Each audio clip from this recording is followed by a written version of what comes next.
आपकी अपनी favourite story Anupama काफ़ी ज़्यादा ही इंटरेस्टिंग हो गई है, जहाँ पर आप ये देखेंगे कि अनुपमा ऑफिस में जाती हैं, अपने जॉब के लिए अप्लाई करती हैं, जहाँ पर वो उन्हें खाना खिलाती हैं और कहती हैं कि आप ये देख लीजिए कि ये खाना कितना अच्छा है।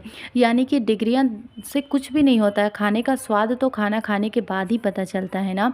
तो यहाँ पर जो उनके बॉस होते हैं वो इंटरव्यू देने के लिए जाती हैं, तो वो तैयार हो जाते हैं और कहते हैं कि आप ये बताओ कि कैंटीन का काम आप कैसे संभाल सकती हैं। तो बोलती हैं मैंने टिफ़िन का काम अपनी माँ के साथ किया है, मेरे पास कोई एक्सपीरियंस नहीं है, लेकिन आपको पता है मास्टर शेफ़ में मैं ही जीती थी। तो बोलते हैं कि ये तो बात मुझे पता ही है और मैं चाहता हूँ कि आप ही जीती रहें, और मेरी वाइफ़ ये देखती थी तो मुझे पसंद आया था, लेकिन आपको इस तरह से अमेरिका छोड़कर क्यों आ गई। तो उनका कहना है कि कुछ पर्सनल इश्यूज़ थे तो मैं आ गई।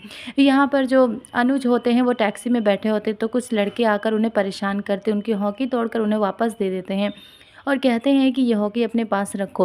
अनुज की तबीयत ठीक नहीं है, लेकिन आपको बता दें कि अनुपमा एक ख्वाब देख रही हैं, एक सपना देख रही हैं, जहाँ पर वो अनुज के साथ हैं और एक गाना होता है आशिकी, सबसे पहली फर्स्ट आशिकी का, धीरे धीरे से मेरी ज़िंदगी में आना। उस गाने को अनुपमा पूरी तरह से अपने दिल में बसा लेती हैं और उसी गाने को देखने सुनने लगती हैं।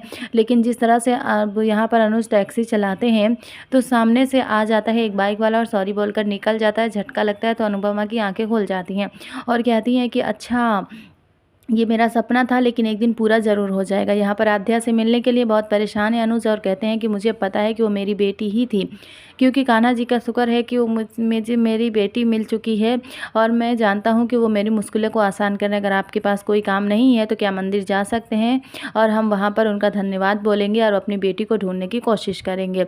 तो यहाँ पर पहुँच जाते हैं और यहाँ पर अनुपमा बहुत खुश होती हैं कि अच्छा है कि अनुज का साथ है, और बोलती हैं कि देखिए मेरे लिए वो कॉन्ट्रैक्ट भी हो गया है और मैं अब कैंटीन भी खोल सकती हूँ और मेरे लिए एक पार्टी में ढेर सारा खाना बनाने का ऑर्डर भी मुझे मिल चुका है और मैं खाना तो वैसे भी अच्छा ही बनाती हूँ, तो आप मेरे साथ हैं ना, तो आपके रहने की वजह से सब कुछ ठीक हो गया है। यहाँ पर सागर से मिलने के लिए पहुँच जाती हैं मीनू, और लेकिन वो जो है ना उनसे रूडली बात करते हैं और कहते हैं कि तुम दोबारा यहाँ नहीं आना, क्योंकि तुम यहाँ पर आओगी तो मेरे लिए अच्छा नहीं होगा और तुम्हारे मामू को पता चलेगा तो और भी अच्छा नहीं होगा। तो बोलते हैं कि हाँ मैं समझती हूँ, लेकिन इस तरह से तुम मुझसे बात क्यों कर रहे हो। ठीक है, मैं तुमसे कभी मुलाकात करने की कोशिश नहीं करूँगी। यहाँ जो पाकी होती हैं वो नज़र रख रही हैं और कह रही हैं कि मुझे किसी भी तरह से पता करना है कि आखिर ये मीनू के दिमाग में चल क्या रहा है। तो बोलते हैं कि देखो अगर तुम्हारे मामू को पता चल गया ना तो वो बिल्कुल भी नहीं चाहेंगे कि ये बातें सबके सामने आ जाए और वो पता है ना कि क्या करेंगे। तो बोलते हैं मामू ही मान जाए तो सब कुछ ऐसा ही ठीक हो जाएगा। लेकिन यहाँ पर जो किंजल है बहुत कोशिश करती है मिलवाने के लिए, फाइनली उनकी मुलाकात हो जाती है और कहती हैं कि ये मोहल्ले में ही घर है लेकिन इतना ज़्यादा घूम कर आना पड़ता है और पाखी वो हमारा पीछा ही नहीं छोड़ती है। लेकिन यहाँ पर पाखी भी बहुत होशियारी कर रही हैं और कहती हैं कि मुझे पता है कि कुछ बात तो मुझे बता ही सकती है, लेकिन मीनू यहाँ पर कोई भी बातें नहीं बताती और सारी बातों को छुपा लेती हैं। आपको बता दें कि यहाँ पर अनुपमा अनुज के साथ बहुत ज़्यादा खुश हैं। मंदिर पहुँच जाते हैं और वहाँ पर उनसे ये पता चलता है कि वो सामने आध्या है। प्रे करते हैं और बोलते हैं कि आप मेरी जल्दी से आध्या को मिलवा दीजिएगा, मैं यही चाहती हूँ और मेरे अनुज को जल्दी से जल्दी ठीक हो जाए। पहली बार आपके मंदिर में मुलाकात हुई थी, दूसरी बार भी यहीं पर मिले थे, लेकिन अब हमारी आध्या, जिस तरह से वो आध्या को आवाज़ लगाते हैं तो वो सुनती नहीं है। कुछ टाइम के बाद उन्हें प्रिया करके बुलाया जाता है और वो वहाँ से लेकर चली जाती हैं। यहाँ पर आध्या को अपनी दूसरी पूरी फैमिली मिल चुकी है, लेकिन वो पहचान रही है कि ये मेरे अपने कौन हैं।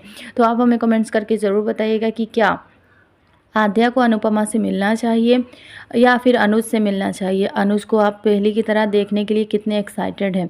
क्या अनुज की तबीयत बहुत जल्द ठीक हो जानी चाहिए? क्या आप ऐसा ही देखना चाहते हैं? तो आप हमारे माहिसा 9 to 5 चैनल को अभी सब्सक्राइब कर लें। फिर मिलेंगे नेक्स्ट वीडियो में ऐसे ही लेटेस्ट न्यूज़ और ख़बरों के साथ। Thank you, thanks for watching, like share and subscribe.